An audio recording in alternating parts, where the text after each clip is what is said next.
Chaque jour, des milliers de bons livres sont publiés sur Amazon. Des livres bien écrits, bien structurés, parfois excellents. Et pourtant, la grande majorité ne se vendra jamais. Donc, la question n'est plus « est-ce que j'écris assez bien ?» La vraie question est devenue « pourquoi bien écrire ne suffit plus aujourd'hui pour réussir sur Amazon KDP ?» Dans cette vidéo, on va donc remettre les choses à plat et comprendre comment le marché fonctionne réellement en 2026 et pour les années à venir. C'est parti! Juste avant de rentrer dans le cœur de la vidéo, petit rappel, mais si ce genre de contenu t'aide à avancer dans ton parcours d'auteur, pense à t'abonner à la chaîne. Ça peut être utile. Je publie des vidéos chaque semaine pour t'aider à vivre de tes livres et à construire un vrai business autour d'Amazon KDP. Et aussi, reste bien jusqu'à la fin de la vidéo parce qu'à chaque nouvel épisode, je fais gagner 1 heure de coaching pour t'aider à développer ton business KDP. Allez, on attaque. Il y a encore quelques années, écrire un bon livre suffisait largement pour réussir en auto-édition. Vraiment. Le marché était plus petit, moins bruyant, moins saturé. L'intelligence artificielle n'était pas encore omniprésente, les outils n'étaient pas aussi accessibles et surtout, il y avait beaucoup moins de livres publiés chaque jour. À cette époque-là, publier un livre propre, bien écrit, bien structuré, c'était déjà se démarquer. La marketplace Amazon, elle ressemblait davantage à une grande librairie numérique. On pouvait encore tomber sur un livre un peu par hasard. Un livre qui ressortait parce qu'il était bon, parce qu'il était bien foutu ou parce qu'il apportait quelque chose de différent. Amazon poussait beaucoup plus les livres indépendants. Il y avait moins de concurrence directe, moins de bruit, moins de pollution et c'était cool parce qu'à ce moment-là, l'effort principal, il était réellement dans l'écriture. Faire mieux que la moyenne, c'était déjà énorme. C'était même un vrai signe de réussite. Mais ce monde-là, il n'existe plus. Et attention, pas parce que les auteurs sont devenus mauvais, bien au contraire. Mais aujourd'hui, chaque jour, des milliers de livres sont publiés sur Amazon. Des milliers. Je parle pas de livres bâclés, écrits à l'arrache en moins de 2 heures avec ChatGPT. Non, pas du tout. Je parle de livres bien écrits, des livres propres, des livres structurés et même parfois des livres excellents. Le niveau moyen a énormément augmenté avec les années. Il y a toujours de la merde qui sort, qu'on soit bien d'accord. Mais la qualité, elle n'est plus rare. C'est devenu la norme. C'est là que beaucoup d'auteurs se font piéger. Le vrai problème aujourd'hui, ce n'est donc plus d'écrire un bon livre. C'est d'exister dans un océan de bons livres. La qualité est très clairement devenue un ticket d'entrée, pas un avantage concurrentiel. Écrire bien, ça ne distingue plus. Ça te permet juste d'être dans la course, de ne pas être éliminé immédiatement. C'est un peu comme arriver à un entretien d'embauche avec un CV qui est propre et qui est bien fait. C'est nécessaire, mais ce n'est plus suffisant pour être choisi. Tant que tu continues à penser que si j'écris mieux que les autres, ça finira forcément par marcher, tu joues avec les règles d'un ancien monde. Un monde où la qualité suffisait à créer la visibilité. Un monde qui n'existe plus. Je sais que c'est inconfortable à entendre. C'est une réalité inconfortable à accepter. Surtout quand on a passé des semaines, des mois, parfois des années à travailler sur un manuscrit.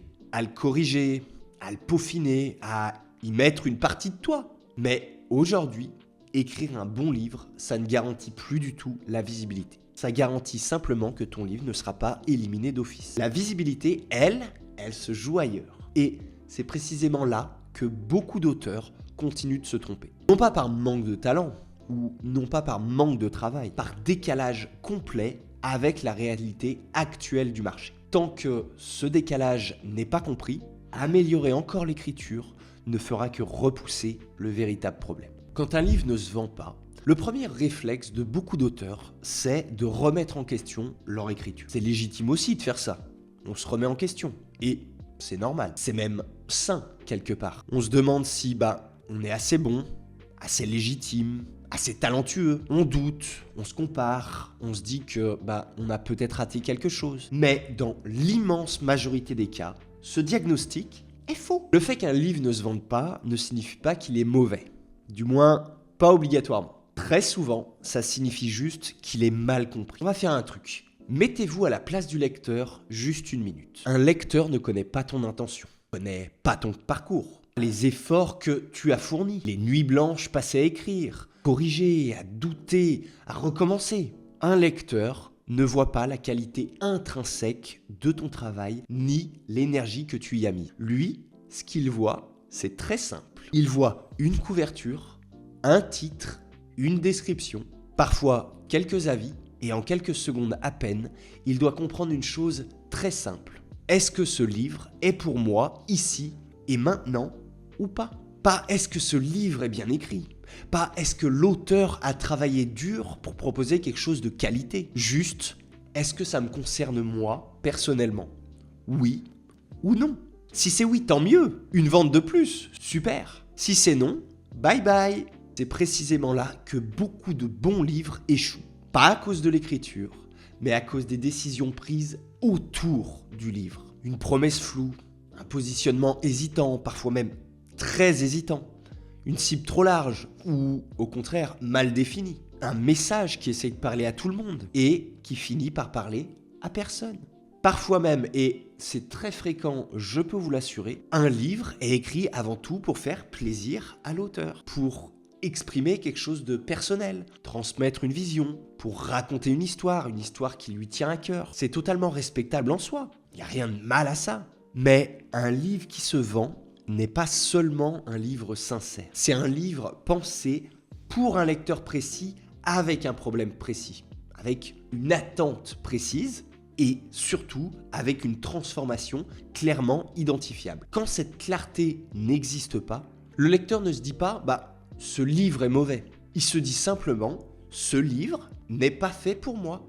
C'est tout. Dans un marché aussi concurrentiel qu'Amazon aujourd'hui, ce simple doute, il est fatal. Et il suffit à faire passer ton livre à côté de son public. Le lecteur ne prend pas le temps d'analyser. Le lecteur ne cherche pas à comprendre ce que l'auteur a voulu dire, ce que vous allez voulu dire, l'objectif du livre. Il ne te laisse absolument pas le bénéfice du doute. Il ferme la page et il passe au suivant. C'est tout. Et le suivant, il est souvent tout aussi bien écrit, mais lui, il est plus clair. Il cible mieux ses attentes. Il est mieux positionné.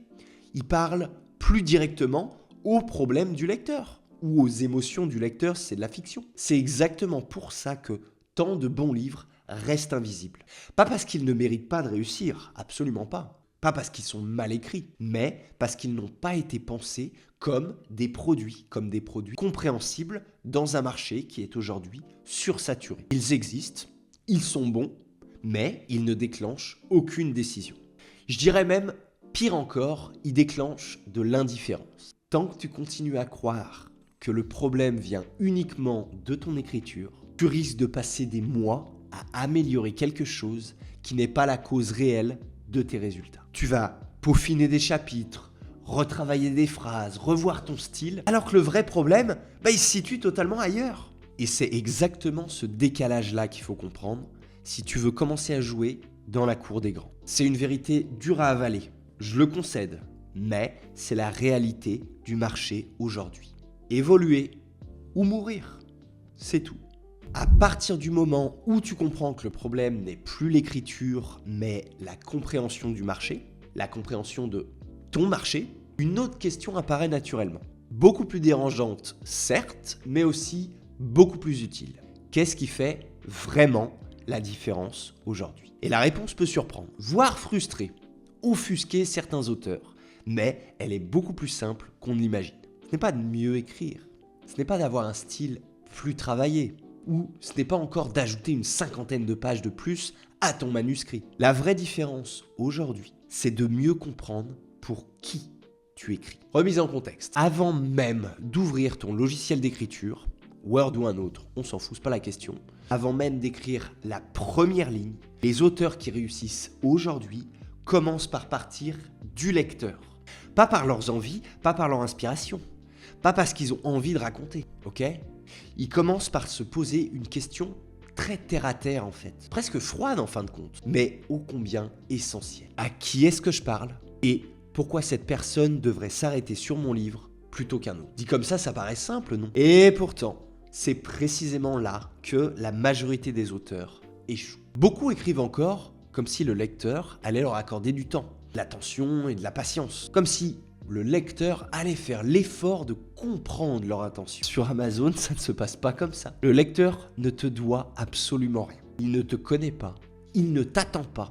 Il est déjà sollicité de partout avec des dizaines, voire des centaines d'autres alternatives sous les yeux. Les auteurs qui arrivent à vivre de leur plume en indépendant l'ont bien compris. Ils raisonnent en termes de problèmes à résoudre, de transformations à apporter et surtout de valeurs perçues dès les premières secondes. Ils savent que sur Amazon, un livre n'est pas jugé sur la profondeur de son message, mais sur sa capacité à être compris immédiatement. En fait, le lecteur ne cherche pas un beau livre dans l'absolu. Il cherche quelque chose qui lui parle, quelque chose qui lui touche, répond à un besoin précis ou qui lui promet une expérience identifiable. C'est là que beaucoup d'auteurs font encore l'erreur de penser que leur livre est uniquement une œuvre, une création artistique, une expression personnelle, prolongement d'eux-mêmes même.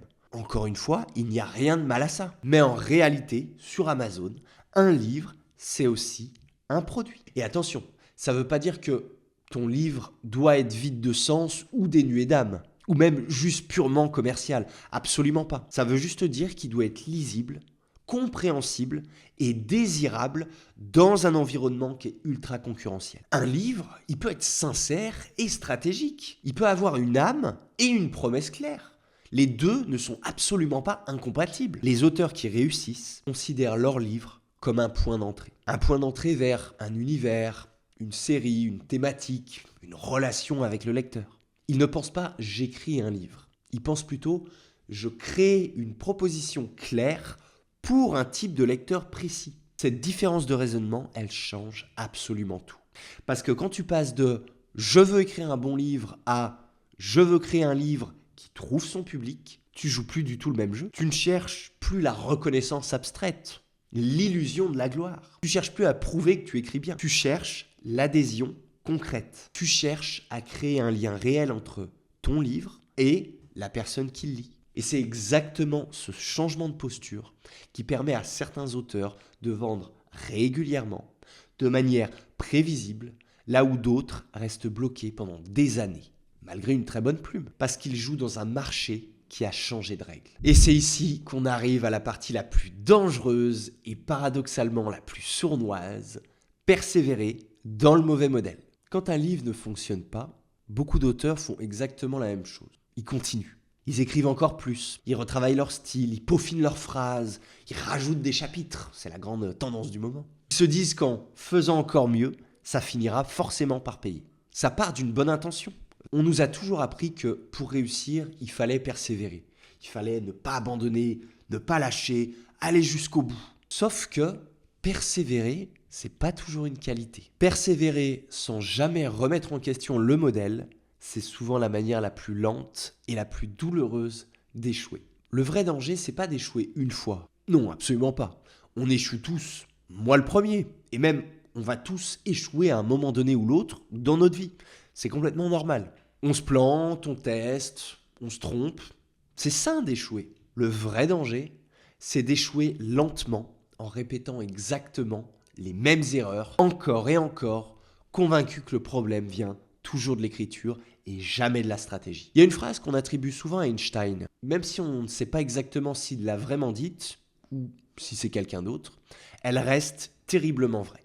Faire toujours la même chose en espérant un résultat différent, c'est une forme de folie. C'est exactement ce que font beaucoup d'auteurs sans s'en rendre compte. Certains passent des années à écrire des livres de plus en plus travaillés, de plus en plus soignés, mais dans des niches mal choisies, avec des promesses floues et pour des lecteurs qu'ils n'ont jamais réellement identifiés. Livre après livre, ils améliorent la forme, mais jamais le fond stratégique. À force, la frustration s'installe, la fatigue aussi, le doute. On commence à se dire que les lecteurs ne comprennent rien, que l'algorithme est contre nous, ou que ça marchait mieux avant, que ce n'est plus comme au début. Alors qu'en réalité, le marché, il n'a rien contre toi. Il ne te juge pas, il ne te punit pas. Le marché, il récompense pas l'effort, il récompense la clarté. Persévérer intelligemment, ce n'est pas écrire plus, c'est pas forcer davantage, c'est pas s'acharner.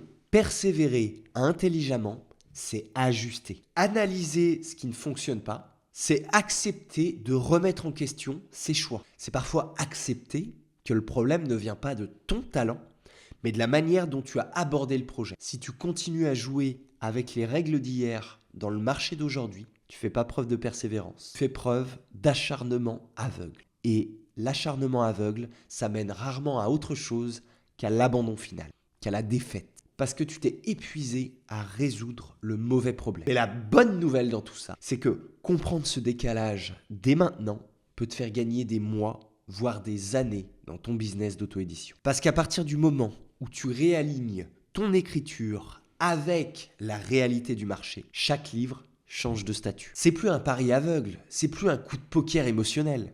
C'est un test intelligent. Tu observes, tu ajustes, tu apprends.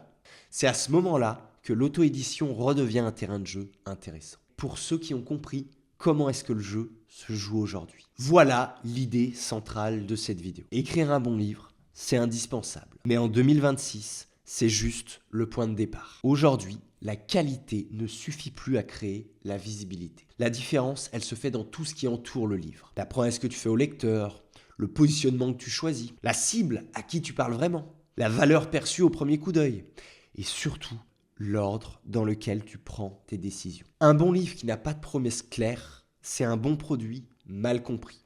Et un produit mal compris, même excellent, ne se vend pas. C'est une cruelle réalité, mais c'est le monde dans lequel nous vivons. Si aujourd'hui, ton livre ne se vend pas, ne conclus pas trop vite que tu n'écris pas assez bien. Majoritairement, le problème n'est pas là. Très souvent, tu es juste en train de jouer avec les règles d'hier. Tu crois que plus de qualité va mécaniquement créer plus de ventes. Alors que le marché, il est juste devenu plus pro, plus dense et surtout beaucoup moins indulgent. Mais la bonne nouvelle, c'est que ça se corrige. Parce que c'est pas une question de talent pur, c'est une question de stratégie, de clarté et de décision consciente. Et une stratégie, ça s'apprend. C'est d'ailleurs le but de cette chaîne, apprendre à vivre de vos livres. Bon ok, maintenant j'aimerais te poser une question simple.